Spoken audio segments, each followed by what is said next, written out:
Eh bien salut tout le monde, c'est AZK Crypto. Aujourd'hui on se retrouve pour le 5e épisode de cette série de staking. Je vais faire une vidéo assez courte aujourd'hui parce que je vais exposer les stratégies que je compte prendre dans cette condition de marché qui est un petit peu spéciale parce que vous le voyez à mon écran, tout est dans le vert, même les stablecoins sont dans le vert et en plus on n'est pas sur des petits pourcentages, On a globalement toutes les cryptos qui sont autour de plus 20 voire plus 30% sur une semaine, c'est plutôt pas mal, on a même le Shiba à plus 50%, donc voilà, globalement on est sur une bonne tendance haussière qui commence à se dessiner. Mais je suis pas sûr que ça dure très très longtemps. Alors j'espère quand même que l'avenir me donnera tort, mais je pense que 2022 ça va être une année plutôt moyenne, voire plutôt baissière. Tout simplement parce que on a les régulations qui avancent, donc c'est pas forcément une mauvaise chose la régulation, mais avoir du coup une période de transition qui nous permet de passer toutes les régulations et en même temps de purger le marché, je pense que c'est ce qu'on peut avoir de mieux sur 2022 et forcément ça va nous donner de superbes occasions pour investir dans quelques mois, voire en 2023 au pire des cas, voire 2024 et plus loin encore pour les plus pessimistes, mais vraiment je pense qu'à partir de 2023 ça devrait aller. Alors je le précise évidemment, c'est mon opinion, ne vous basez pas dessus pour faire vos investissements, c'est pas à moi de gérer votre argent, c'est pas à moi de vous dire quoi faire, je vous partage juste ce que je ressens et je vous dis aussi comment je compte un peu gérer mon portefeuille, puisque c'est le but de cette série de vidéos, c'est de mettre 5000 $ sur un portefeuille et de le faire fructifier sur une année en utilisant des protocoles de finances décentralisés. Donc en parlant de ça, en parlant de DeFi, je suis sur DeBank. Si vous suivez la série, vous connaissez forcément ce site, puisqu'on le voit littéralement dans chaque épisode.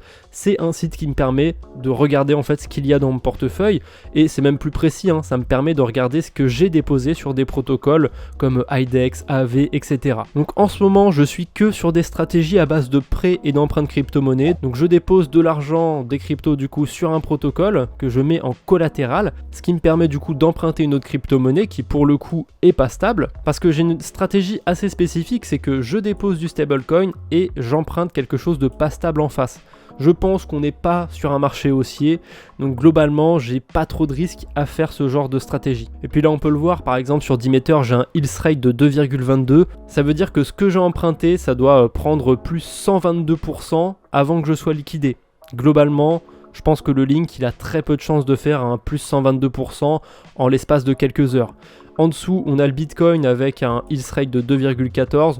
Pareil, ça m'étonnerait qu'en quelques heures, il fasse plus 114%.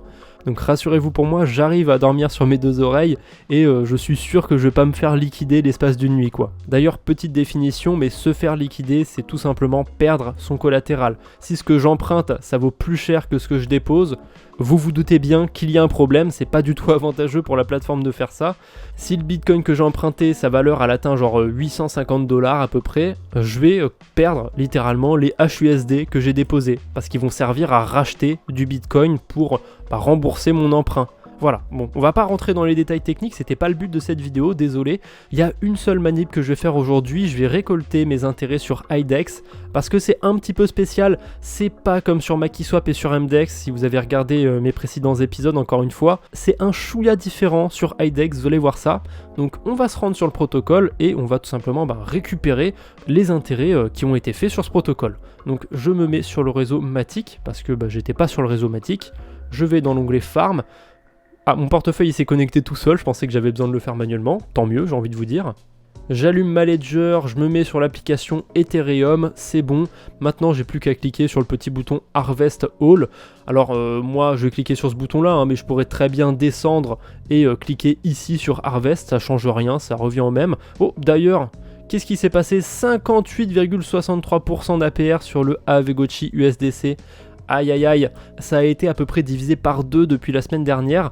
Bon, pas étonnant parce que c'était quand même un intérêt assez craqué quoi, 100% c'était super élevé. Mais rassurez-vous, c'est pas mes viewers qui ont été déposés des centaines de milliers de dollars de liquidité, c'est le protocole qui a baissé son multiplicateur. Il me semble que au moment où j'ai déposé des cryptos sur ce protocole, le multiplicateur était de x4, donc c'est ce qui explique que les APR ont à peu près été divisés par 2. Le multiplicateur a lui aussi été divisé par 2. Bon après ça m'étonnerait pas qu'il y ait plus de liquidité aussi par rapport à quand j'ai commencé à déposer des cryptos sur ce protocole. Mais voilà, la chute des APR elle est vraiment due à la chute du multiplicateur. Deuxième étape maintenant, je clique sur l'onglet Exchange pour avoir accès à mon portefeuille. Je sais pas pourquoi depuis l'onglet Farms on n'a pas accès à son portefeuille, c'est un petit peu con comme manière de faire, mais écoutez, c'est pas moi qui ai développé le site donc c'est pas mon problème. Maintenant je vais sur My Balances pour voir les cryptos que j'ai sur IDEX, parce qu'il y a une petite particularité sur IDEX, pour échanger des cryptos dessus, il faut avant les déposer sur son portefeuille IDEX. Donc c'est ce que je vais faire, je vais cliquer sur Deposit à côté des IDEX ou IDEX, peu importe comment ça se prononce, on s'en fout. Donc là je vais devoir passer une transaction. En ce moment les frais sur Polygon sont vraiment pas chers, hein, c'est autour de 1 ou 2 centimes. Ça fait plaisir parce qu'il y a quelques temps c'était assez congestionné, ça pouvait atteindre 1 à 2 dollars par transaction, donc c'était relativement casse-couille d'avoir des frais aussi élevés sur Polygon. Maintenant je vais devoir attendre un petit peu pour recevoir mes IDEX sur mon portefeuille. En général ça prend 2 minutes. Donc le temps que mes IDEX soient déposés, je peux vous expliquer un petit peu le fonctionnement de cet échangeur. Contrairement à PancakeSwap, les transactions se font pas de la même façon. Alors ça fonctionne vraiment un peu plus comme Binance ou n'importe quel échangeur un petit peu professionnel, on va dire. Vous avez des graphiques et tout. Ça se voit d'ailleurs dans l'onglet Exchange. Vous voyez qu'on a directement le graphique, les order books, etc., etc. Et en fait, l'avantage / désavantage du coup de déposer ces cryptos sur le wallet de IDEX, c'est qu'on a beaucoup plus de flexibilité dessus. C'est-à-dire qu'on peut mettre des ordres limites, donc avec une limite tout simplement. Imaginons que j'ai envie d'acheter du Matic à 1,5 USDC et pas un centime de plus, pas un centime de moins, et je peux mettre un ordre et je peux dire que je veux acheter 100 Matic à ce prix-là. Alors évidemment, il faut que j'ai 150 USDC, sinon je peux pas placer mon ordre. Mais c'est vraiment un gros avantage sur la blockchain de pouvoir faire ça. Techniquement, on n'est plus vraiment sur la blockchain, mais bon, vous m'avez compris. Il y a des manières de faire ça directement, vraiment sur la blockchain, notamment OneInch qui propose ça, mais le problème c'est que OneInch, ça va vous demander des frais en fait, et en l'occurrence pour des ordres limites, ça va demander énormément de frais. Alors que là, comme vos cryptos elles sont vraiment sur le protocole, vous n'avez pas de frais. Quand on fait une transaction sur IDEX, il y a 0 frais, et vous allez le voir. Là, je vais me mettre sur IDEX USDC, je vais vendre mes IDEX. Alors, je peux pas directement les passer en Aave Gotchi, hein. C'est comme sur Binance, on peut passer vraiment que d'une crypto à une autre sur la paire. C'est pas comme sur PancakeSwap, on peut pas passer de n'importe quelle crypto à n'importe laquelle. Donc, on va devoir faire 2 transactions, mais c'est pas très grave.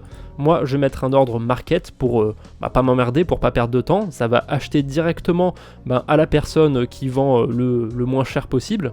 Non, je me suis trompé, ça va le vendre directement à la personne qui veut les acheter au plus cher possible. Voilà, je me suis trompé de sens, mais bon, c'est pas très grave. Donc je clique sur Sell IDEX et là j'ai juste à signer une transaction, et signer une transaction, ça coûte 0 frais en fait. Donc globalement, toutes les transactions que vous allez faire sur IDEX, elles seront gratuites en fait. Et c'est vraiment un gros avantage. Par contre, il y a quand même un maxi désavantage, c'est que niveau sécurité, si IDEX se fait hacker, vous pouvez perdre les fonds que vous avez dessus. Et bon, là c'est un petit peu emmerdant quand même de perdre l'argent qu'on a sur un protocole. Donc c'est toujours comme ça, en général quand on a un degré de confort en plus, on perd un degré de sécurité et inversement. Donc je vais sur mon wallet, maintenant je retourne sur My Balances et je vais faire Withdraw pour mes Aave Gotchi. Et ce qui est cool, c'est que un retrait ça coûte pas de frais non plus, donc que demande le peuple? Tant qu'à faire, n'hésitez pas à me dire en commentaire si ça vous intéresserait d'avoir un tutoriel sur IDEX. Bon là j'ai déjà fait 90% du tutoriel, mais il y a encore d'autres choses dont on pourrait parler sur IDEX. Bon, j'ai pris un petit peu plus de temps que prévu, je suis quasiment sûr que cette vidéo va faire 10 minutes comme un épisode classique, alors que j'étais parti pour une vidéo de 5 minutes, ça m'apprendra à parler tout le temps pour rien dire. On va se rendre maintenant sur Aave, et du coup les GHST que j'ai achetés sur IDEX, ils vont me permettre de rembourser une partie de mon emprunt.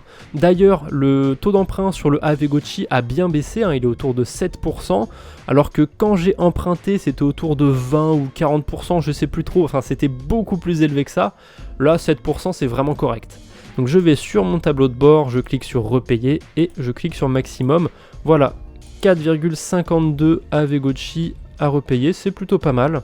En plus c'est tout bénef parce que rembourser un petit peu de Aave Gotchi, ça augmente mon Health Factor, donc ça éloigne le seuil de liquidation.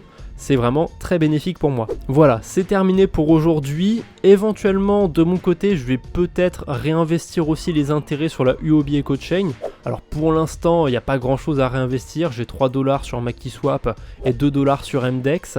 Il y a éventuellement aussi les DMT que je vais sûrement convertir en Ethereum. Alors au début de la vidéo, j'ai dit ouais, j'ai pas envie de m'exposer à des cryptos pas stables, mais j'ai quand même un intérêt à convertir mes DMT en Ethereum. En fait, le DMT c'est un reward token et je vais pas trop rentrer dans les détails, mais il est très inflationniste et en gros ça veut dire que son prix il va faire que baisser avec le temps. Ce qui est dérangeant là-dedans, c'est que j'ai pas envie de garder une crypto dont le prix va baisser.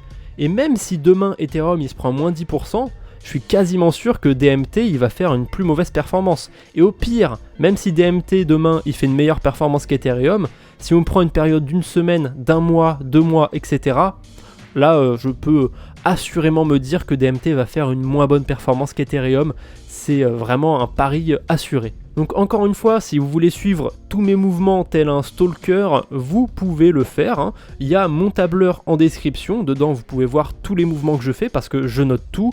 Et vous avez aussi le lien pour voir mon portefeuille sur D-Bank, comme ça vous pouvez voir tous les mouvements que je fais, même ceux que je montre pas en vidéo, genre quand je réinvestis pour la 15e fois mes intérêts sur MakiSwap ou sur MDEX. Allez, je pense que c'est bon pour aujourd'hui, j'ai assez papoté, on se retrouve bientôt j'espère, d'ici là portez-vous bien, allez, salut tout le monde.